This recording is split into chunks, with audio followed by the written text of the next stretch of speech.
इस वीडियो में हम बात कर रहे हैं क्लासिफिकेशन और राइट्स के बारे में कि राइट्स के क्या क्या टाइप्स हैं। Perfect and imperfect rights.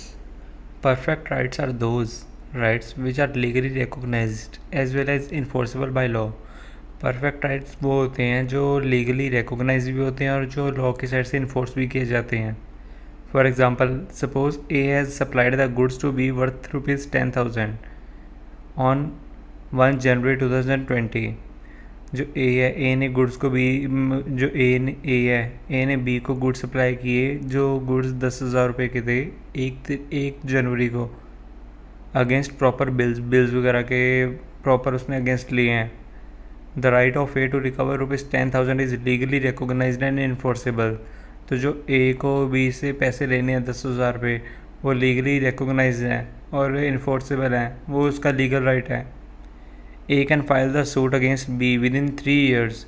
जो ए है, ए बी पे within 3 years suit file कर सकता है। Imperfect rights are those rights which are recognised but not enforceable by law. जैसे हमने ऊपर बात करी थी, जो परफेक्ट राइट्स होते हैं वो लॉ की साइड से लीगली रिकॉग्नाइज्ड भी होते हैं और इन्फोर्सेबल भी होते हैं। बट वैसे ही imperfect rights are those rights which are recognised but not enforceable by law. तो जो इम्परफेक्ट राइट्स होते हैं वो रिकॉग्नाइज तो होते हैं बट लॉ के साइड से इन्फोर्स नहीं होते हैं वो।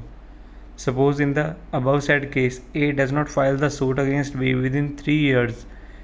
जो हमने ऊपर एग्जांपल बताई है उस एग्जांपल के अकॉर्डिंग जो ए ने बी से 10,000 रुपये लेने थे, तो अगर ए ने 3 सालों के अंदर अंदर केस सूट वगैरह नहीं उसके अगेंस्ट फाइल करा आफ्टर 1 जनवरी 2023,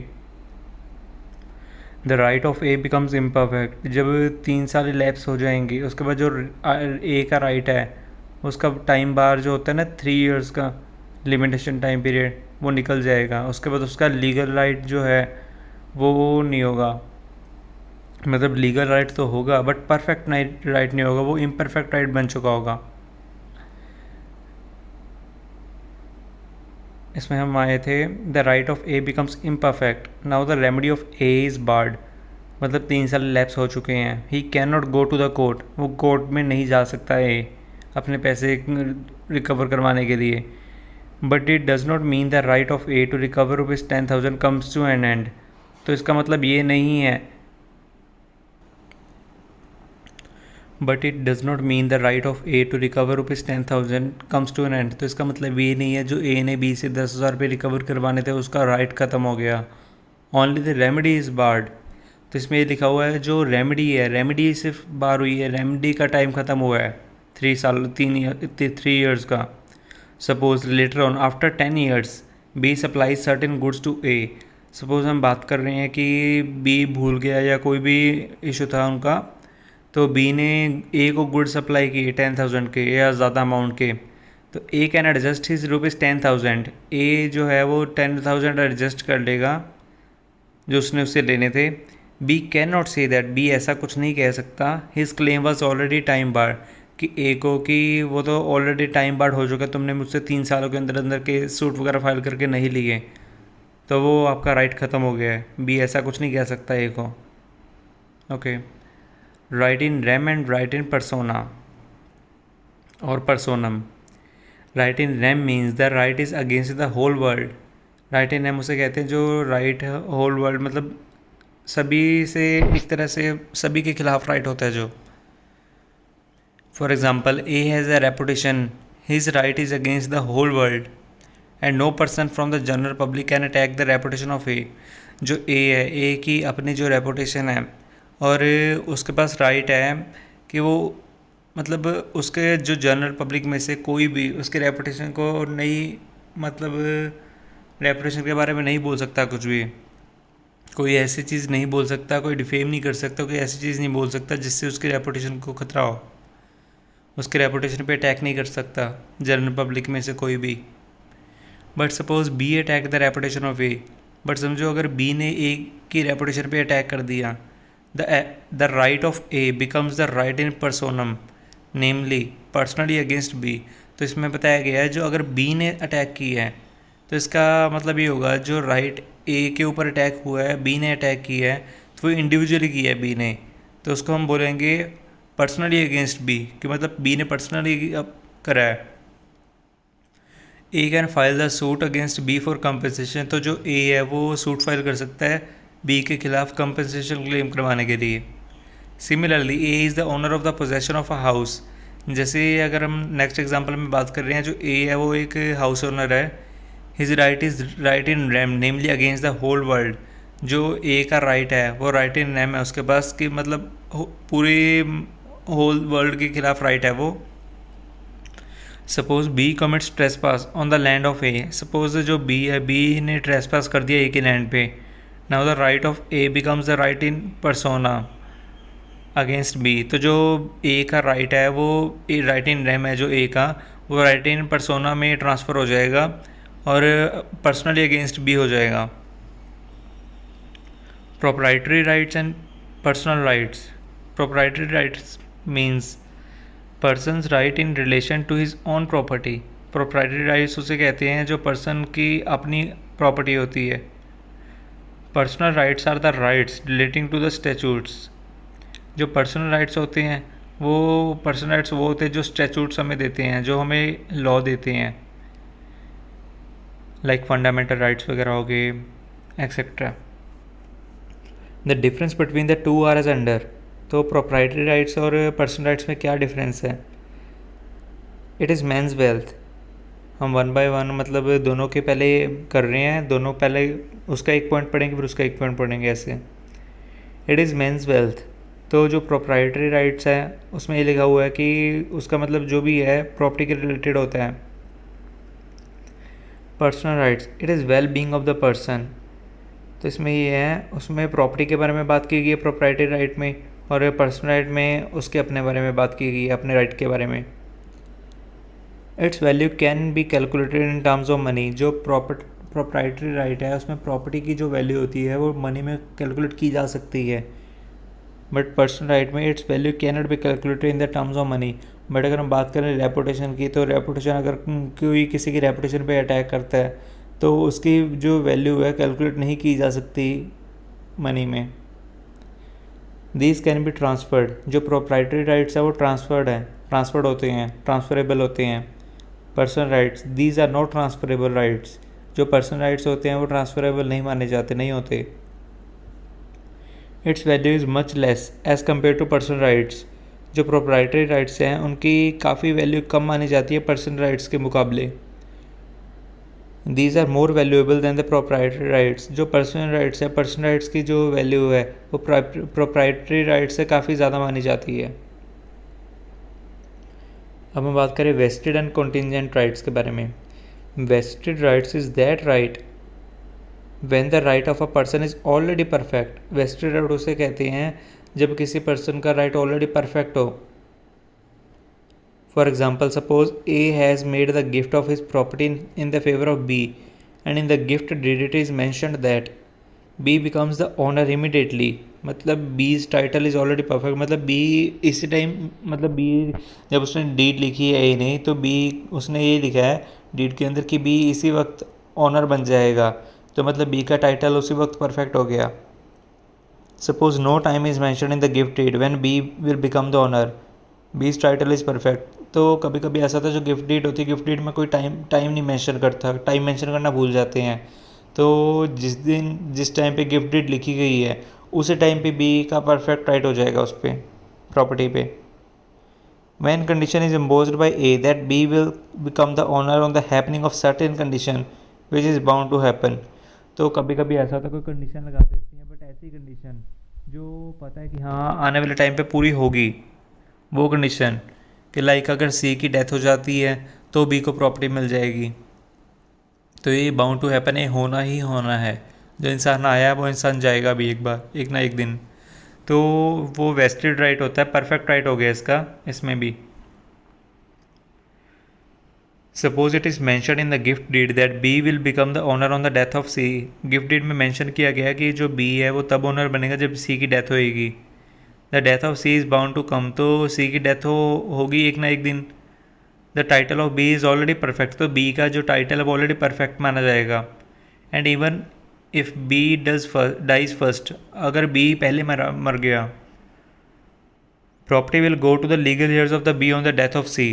तो जो सी है, सी अपनी लाइफ में तो पूरा एंजॉय कर लेगा प्रॉपर्टी को, बट जब सी मरेगा और बी ऑलरेडी मर चुका है तो जो प्रॉपर्टी है वो प्रॉपर्टी जाएगी बी के लीगल ईयर्स को। In such a situation simple right to enjoy the property is postpone till the death of C. तो ऐसी सिचुएशन में जो सिंपल राइट है इन्जॉयमेंट करने का वो पोस्टपोन हो जाएगा जब तक सी की डेथ नहीं होती। In case of contingent right, पहले हमने ऊपर बात करी वेस्टेड राइट के बारे में, अब हम कॉन्टिजेंट राइट के बारे में बात कर रहे हैं। The property is transfer subject to the condition which may or may not happen. तो इसमें होता है कॉन्टिजेंट राइट उसे कहते हैं जहाँ पे कंडीशन लगती है प्रॉपर्टी ट्रांसफ़र के लिए, और ये कंडीशन ऐसा है कि होगी आने वाले टाइम पे कंप्लीट या नहीं होगी, हो भी सकती है और नहीं भी हो सकती है, ऐसी सिचुएशन होती है, ऐसे इवेंट्स होते हैं। Suppose property is transferred on the happening of certain condition and the condition is uncertain. तो इसमें ये बताया गया जो प्रॉपर्टी तब ट्रांसफ़र होगी जब ये कंडीशन पूरी होगी, बट जो कंडीशन होती है वो अनसर्टेन होती है। Suppose A transfers the property to B, suppose A ने प्रॉपर्टी ट्रांसफ़र करी बी को subject to the condition that, इस कंडीशन ये साथ पे कंडीशन लगा दी that B will get the property only, कि बी को प्रॉपर्टी तभी मिलेगी if he cleared or passed LLB, अगर वो अपनी LLB पास करेगा। Similarly, A transfers the property to B with a condition that if B will marriage with this C within 1 year, इसमें बताया गया A ने अपनी प्रॉपर्टी ट्रांसफ़र कर दी B को, बट साथ में कंडीशन लगा दी कि अगर B C के साथ मैरिज करेगा 1 साल के अंदर अंदर तो प्रॉपर्टी मिलेगी B को, वरना नहीं मिलेगी। The right of B is contingent and will get the property only if B marries C within 1 year। तो जो बी का राइट है वो कॉन्टिजेंट राइट है, बिकॉज अगर कोई भी प्रॉब्लम हो सकती है, या सी ने मना कर दिया मैरिज करने से, या बी मैरिज ना करना चाहता हो, या फॉर एग्जांपल सी 1 साल मतलब जब मैरिज करनी हो मैरिज के टाइम पे ज़िंदा ना रहे, या कोई भी रीज़न हो सकता है, तो ये कॉन्टिजेंट राइट माना जाएगा, इम्परफेक्ट। अब हम बात करें पॉजिटिव एंड नेगेटिव राइट्स के बारे में। Positive right is that right which is correlative with positive duty, namely person of inherence can compel the person of incidence to do something for him। तो इसमें बताया गया पॉजिटिव राइट वो होता है which is correlative with positive duty. Positive right positive duty के मतलब correlative होता है, namely person of inherence can compel the person of incident to do something for him. तो जो पर्सन ऑफ इनहेरेंस है जिसके पास लीगल राइट होता है वो कंपेल कर सकता है उस पर्सन को, पर्सन ऑफ इंसिडेंस को, कि वो उसके लिए कुछ करे। Like for example A has advance the loan of ₹10,000 to B, जैसे ए ने एडवांस लोन प्रोवाइड किया था बी को 10,000 का। The right of A to recover the ₹10,000 is positive right. The right of A to recover ₹10,000 is positive right. तो जो A का right है 10,000 रुपीज़ लेने का बी से, वो एक पॉजिटिव राइट है। And he can compel B to return ₹10,000, और वो कंपेल कर सकता है बी को अपने 10,000 रुपये वापस लेने के लिए। Negative right is that the person owner of it shall not be harmed. Negative right में ये है कि जो पर्सन है, जो ओनर है, उसको कोई नुकसान नहीं होगा। For example A has the reputation or even otherwise he got the right not to be harmed by any one. तो इसमें बताया गया है कि जो ए है, ए के पास ए की जो रेपुटेशन है, ही गोट द राइट, उसके पास एक राइट भी है कि उसकी रेपुटेशन को कोई और हार्म नहीं कर सकता, कोई भी नहीं हार्म कर सकता, नुकसान नहीं पहुंचा सकता। अब हम बात करें antecedent right and remedial right. These two are also known as primary and secondary rights और प्रिंसिपल एंड नेसेसरी राइट्स। इन्हें प्रिंसिपल एंड सेकेंडरी राइट्स भी बोला जाता है, और इसे प्राइमरी एंड सेकेंडरी राइट्स भी बोला जाता है और प्रिंसिपल एंड नेसेसरी राइट्स भी बोला जाता है। When the right is there independent of another right, it is known as antecedent right। जब एक राइट होता है किसी दूसरे राइट पे डिपेंड होता है तो उसे बोलते हैं antecedent right. For example A has a right that no person should defame him, कोई भी पर्सन उसको डिफेम नहीं कर सकता, उसके बारे में बुरा भला नहीं बोल सकता। In the antecedent right of A, suppose B defames A, तो अगर हम बात कर रहे हैं जो ए का एंटीसीडेंट राइट है उसके अकॉर्डिंग बी ने डिफेम कर दिया ए को, it is a remedial right of the A to file the suit for compensation against B. तो बी के पास रेमेडियल राइट रहेगा बी के खिलाफ कंपनसेशन क्लेम करने, बी के खिलाफ सूट फाइल करके कंपनसेशन क्लेम कर सकता है ए। अब हम बात करें legal and equitable rights. Position in England, England में क्या पोजीशन है लीगल एंड इक्विटेबल राइट्स की। There were 2 kinds of courts, common law court and chancery court. England में दो तरह की कोर्ट्स होती हैं, common law court and chancery court. The rights which are recognised and enforced by the common law court were known as legal rights. जो राइट्स common law की side से रिकॉग्नाइज या इन्फोर्स करवाए जाते हैं उसे कहते हैं legal rights. And the rights recognised and enforced by chancery courts were known as equitable rights. जो राइट्स चांसरी कोर्ट की साइड से रिकॉग्नाइज या इन्फोर्स करवाए जाते हैं उसे कहते हैं equitable rights. After the passing of Judicature Act 1873 chancery courts have been abolished. जब जुडिकेचर एक्ट 1873 आया उस टाइम पे चांसरी कोर्ट जो है वो ख़त्म कर दी गई, बंद कर दी गई। Now it is the division of high court, और उसके बाद उसको हाई कोर्ट का डिवीज़न बना दिया गया, चांसरी डिवीज़न उसे कह सकते हैं। The rights of both the kinds are recognise by all the courts. जो हमने बात करी थी ऊपर लीगल राइट्स या इक्विटेबल राइट्स या किसी भी राइट्स के बारे में, ये सारे के सारे मतलब the right of both of the kinds are recognise by all the courts. जो भी राइट्स थे दोनों तरह के वो दोनों कोर्ट्स में मतलब चलने लगे। फिर the difference is that equitable right depends upon discretion of court. तो बस सिर्फ यही फ़र्क था, जो इक्विटेबल राइट्स थे वो कोर्ट के डिस्क्रिशनरी पावर पे डिपेंड थे। अब हम बात करें position in India, there is no such division of the rights like equitable और लीगल राइट्स। यहाँ पे कोई ऐसे डिवीज़न नहीं है कि इक्विटेबल राइट की होता है या लीगल राइट होता है। No two types of the courts, कोई इसमें यहाँ इंडिया में दो टाइप्स के कोर्ट्स हैं इनके लिए।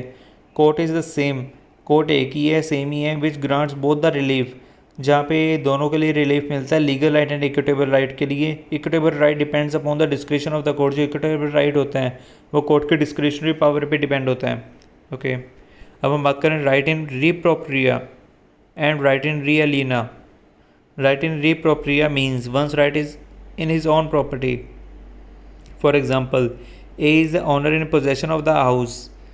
There is no interference by others, nor any other person has the right in the property. मतलब इसमें ये बताया गया है जो राइट इन रीप्रोप्रिया है कि जो ए है एक अपने मतलब ए प्रॉपर्टी का ओनर था, अपनी प्रॉपर्टी का ओनर था, और उसके ही पास उसके घर की पोजेशन थी, और कोई भी उसके जो मतलब जो उसका राइट है उसमें इंटरफेरेंस नहीं कर सकता, कोई भी जनरल पब्लिक से या कोई भी प्राइवेट पर्सन, तो उसका राइट वगैरह उसका वॉलेट नहीं कर सकता। अगर किसी ने किया तो वो कंपनसेशन क्लेम करवा सकता है उसमें सूट फाइल करके। But right in re aliena means the right in the things of the others or the property of others. But जो रियलिना में ये लिखा हुआ है जो किसी और की चीज़ या किसी और की properties. It is also known as encumbrances, namely it arises when person's right in his property becomes subject to another person's right in the same property.